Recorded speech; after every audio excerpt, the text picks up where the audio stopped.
ऐसा जुगाड़ आपने देखा नहीं होगा कभी। ये पानी गर्म करने का जुगाड़ है, देसी जुगाड़। इसमें आग डलती है और इधर से ऊपर से पानी डालना पड़ता है और ये नली में होके पानी निकल जाता है। यहाँ से पानी डलता है और इस टूटी में होके पानी निकलता है। यहाँ पे आग लगी हुई है, बीच में आग डली हुई है इसमें।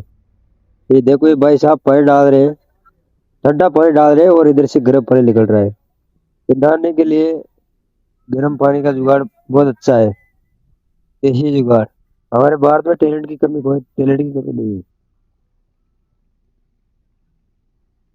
देख लो, ये पानी डाल रहा है और इधर से पानी निकल रहा है।